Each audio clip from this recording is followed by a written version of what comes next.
जय माता दी दोस्तों। आप सभी को गुप्त नवरात्रि की हार्दिक शुभकामनाएं। आप सभी पर माता रानी की कृपा सदा सर्वदा बनी रहे। आपसे अनुरोध है कि कथा को पूरा अवश्य सुनिएगा।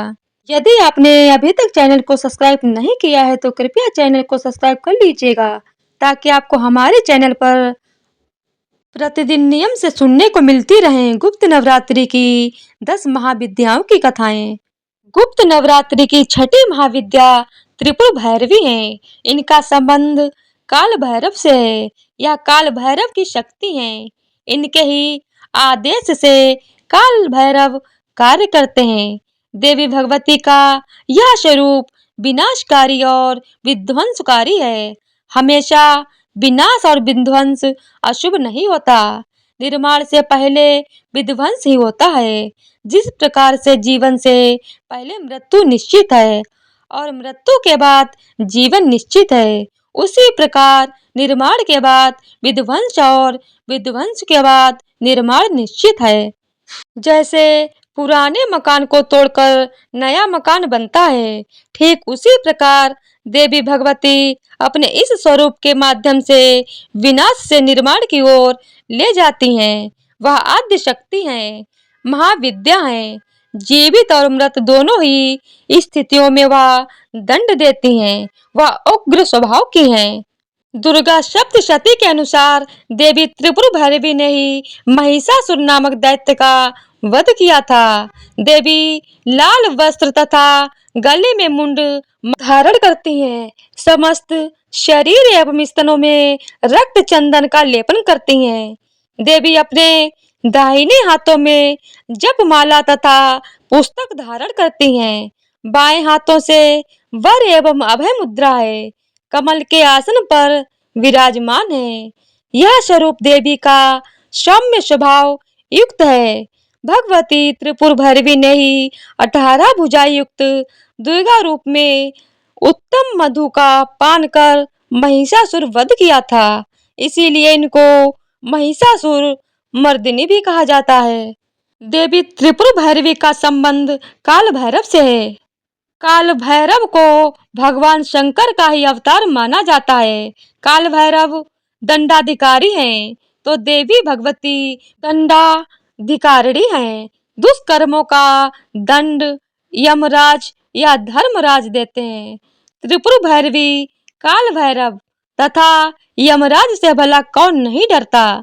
शमशान भूमि, अस्त्र शस्त्र, मृत शव, रक्त मांस, कंकाल, खप्पर, मदिरापान, धूम्रपान आदि विध्वंसकारी चीजें देवी को प्रिय हैं। भूत प्रेत, पिशाच, डाकिनी, भैरव कुत्ते आदि उनकी सेना है। जीवन काल में तो प्राणी को दंड मिलता ही है, लेकिन मृत्युपरांत भी देवी भगवती दंड देती हैं। यह मिथ्या जगत देवी ही विलीन होना है। देवी भैरवी दृढ़ निश्चय की प्रतीक हैं। इन्होंने ही पार्वती के स्वरूप में भगवान शिव को पति रूप में पाने का दृढ़ निश्चय किया था और तब करके अतः भगवान शंकर को पा लिया था। देवी के भैरव बटुक हैं तथा भगवान नरसिंह शक्ति हैं। देवी की शक्ति का नाम कालरात्रि तथा भैरव काल भैरव है। देवी त्रिपुर भैरवी अपने कई नामों से विख्यात हैं, जैसे त्रिपुर भैरवी, कौलेश भैरवी, चैतन्य भैरवी, नृत्य भैरवी, भद्र भैरवी, शमशान भैरवी, सकल सिद्ध भैरवी, संपद प्रदा भैरवी, कामेश्वरी भैरवी। ग्रंथों के अनुसार एक बार श्रृंगी ऋषि अपने भक्तों को दर्शन देने के लिए आए हुए थे। उन भक्तों के बीच में एक महिला भी शामिल थी, जिस पर ऋषि की नजर पड़ी। तब उन्होंने महिला से उसके बारे में पूछा। उस स्त्री ने श्रृंगी ऋषि को आप बीती बताते हुए कहा कि मेरे पति हमेशा बुरे कार्यों में लिप्त रहते हैं, जिसकी वजह से घर का माहौल खराब रहता है और मैं किसी भी तरह का पूजा पाठ नहीं कर पाती हूँ। मुझे धर्म के मार्ग पर चलने का कोई सरल उपाय बताइए, जिससे मैं अपने पति और खुद के जीवन को सफल बना सकूं। इसके बाद श्रृंगी ऋषि ने उनको गुप्त नवरात्रि के दौरान माँ दुर्गा की उपासना करने की सलाह दी।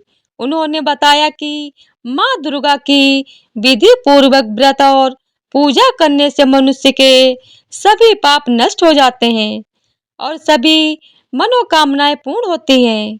इसके बाद उस स्त्री ने सच्चे मन से माँ दुर्गा की उपासना की। कुछ समय बाद माँ दुर्गा के आशीर्वाद से उसका पति धर्म के मार्ग पर चलने लगा और एक अच्छा इंसान बन गया। गुप्त नवरात्रि की दूसरी कथा। धार्मिक कथा के अनुसार एक बार एक राज्य में बारिश न होने की वजह से भयंकर सूखा पड़ा। कुछ समय बाद राज्य की प्रजा के पास खाने के लिए अनाज तक नहीं रहा। जब राज्य की प्रजा भूख से व्याकुल होने लगी तो राजा अपनी प्रजा को इस हाल में देखकर बहुत दुखी हुए। राजा ने भूखी जनता को देखते हुए राज्य के सभी विद्वानों को दरबार में बुलाकर इस भीषण परेशानी का समाधान पूछा। मान्यता है कि विद्वानों ने गुप्त नवरात्रि पर माँ दुर्गा की पूजा करने का उपाय बताया।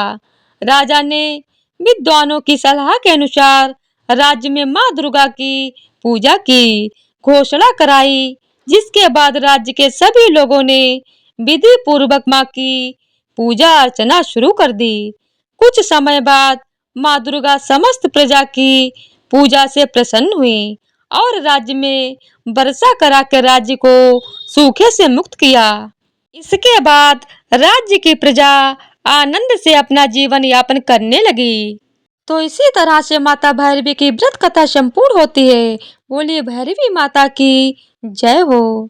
तो आइए अब आरती शुरू करते हैं।